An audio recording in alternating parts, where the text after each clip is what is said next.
KPI 4A. Di sini saya akan menjelaskan yaitu YouTube sebagai media dakwah, di mana YouTube dimanfaatkan pengguna sebagai media untuk melihat berbagai macam konten video, dapat digunakan untuk aliran langsung, tetapi media YouTube lebih mudah diakses dan lebih banyak konten video yang disajikan, serta dapat menjadi media dakwah dalam bentuk video ceramah. YouTuber merupakan sebutan bagi para pemilik akun YouTube yang aktif menggunakan video di YouTube tersebut. YouTuber dapat berbentuk orang pribadi atau individu, kelompok atau perusahaan besar yang menggunakan YouTube sebagai media untuk memperkenalkan dirinya, barang atau jasa yang diperjualbelikan. Tidak sedikit YouTuber yang menyebut dirinya sebagai influencer marketing yang bekerja pada bidang pemasaran suatu barang atau jasa di media sosial khususnya YouTube. Seperti yang dapat kita temukan, YouTube memfasilitasi pengguna untuk mengunggah video dan bisa diakses oleh pengguna lain di seluruh dunia secara gratis. Hal ini popularitas YouTube menjadi lebih meningkat karena menambah variasi pada setiap tampilannya.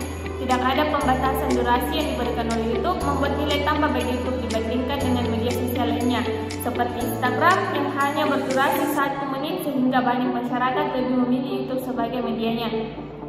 Memahami gerakan dakwah eksistensi. Gerakan dakwah merupakan bagian yang terpisahkan dan senantiasa bersentuhan dengan masyarakat di mana dakwah tersebut dilaksanakan. Oleh karena itu, secara teknis dakwah senantiasa melibatkan unsur masyarakat dengan segala problem yang dihadapinya. Dengan demikian, problematik masyarakat juga merupakan problem dakwah. Problem tersebut dari waktu ke waktu cukup dinamis sejalan dengan perubahan sosial yang juga tidak pernah berhenti. Dalam misinya, dakwah harus mampu mengubah masyarakat menjadi masyarakat yang lebih baik dari keadaan sebelumnya. Karenanya, dakwah harus dilakukan secara teratur, lintas, berkesinambungan, sistematis, dan terstruktur. Dengan begitu, dakwah dapat membawa suatu perubahan menjadi baik dan lebih baik. Dakwah idealnya mampu membimbing dan memberi orientasi yang jelas kepada umatnya, baik secara individu maupun kelompok, yakni berinteraksi kepada jalan yang benar. Berkaitan media YouTube dan dakwah, sasaran yang sama sebagaimana media-media lainnya, sasaran dari YouTube adalah khalayak atau publik. Dalam perkembangannya, sekarang ini YouTube sudah sangat bermasyarakat, bahkan dibanding televisi, masyarakat lebih beralih ke YouTube dalam mencari hiburan dan informasi. Dakwah juga dapat memilih segmentasinya dengan memperhatikan kondisi madu sasarannya, misalnya madu milenial harus didekati dengan strategi yang sesuai dengan mereka, seperti sinetron, musik, dan lain sebagainya. Berbagai segmentasi khalayak YouTube dapat dimanfaatkan oleh dakwah sebagai media untuk memasuki dan mempengaruhi mereka.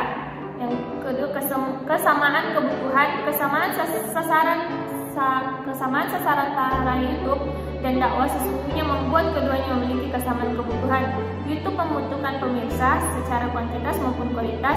Semakin banyak pemirsa semakin baik bagi YouTube. Dan bila sebagian pemirsa dapat menjadi pemirsa fanatik biasanya dapat diperoleh dari videonya yang ditawarkan peluang tersebut dapat digunakan oleh dakwah jika dikelola secara kreatif.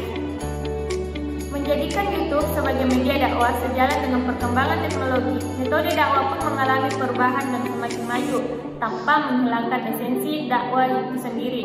Dakwah tidak hanya dilakukan secara konvensional dalam arti melalui pengajian-pengajian dan ceramah-ceramah di masjid atau forum tertentu. Kegiatan dakwah di era sekarang ini sudah memanfaatkan perkembangan teknologi, salah satunya adalah media YouTube. Beberapa model dakwah di YouTube dalam menjalankan dakwah di zaman teknologi modern saat ini, tentunya juru dakwah dan umumnya umat Islam dituntut mampu mengimbangi pesatnya perkembangan teknologi melalui dakwah Islamnya. Untuk itu, diperlukan upaya kreatif untuk menyinergikan dakwah dengan teknologi guna mendorong tumbuh kembangnya media dakwah berbasis teknologi. Aktivitas dakwah pun harus senantiasa berkembang maju seiring dengan lajunya arus informasi dan komunikasi. Menurut penulis, ada beberapa model yang dapat ditemukan atau digunakan dalam berdakwah melalui YouTube. Beberapa model tersebut adalah seperti berikut. Yang pertama yaitu video ceramah serial, yakni membuat suatu program ceramah serial dengan durasi yang cukup panjang, lebih dari 50 menit serial. Maksudnya, tema dan judul yang diangkat tersusun sebagai suatu rangkaian. Misalnya dimulai dari tema taharah 10 seri, salat 10 seri, puasa 10 seri, dan seluruh yang terkait dengan ibadah juga tema sains dalam jumlah seri tertentu, tema lingkungan dan lain-lain.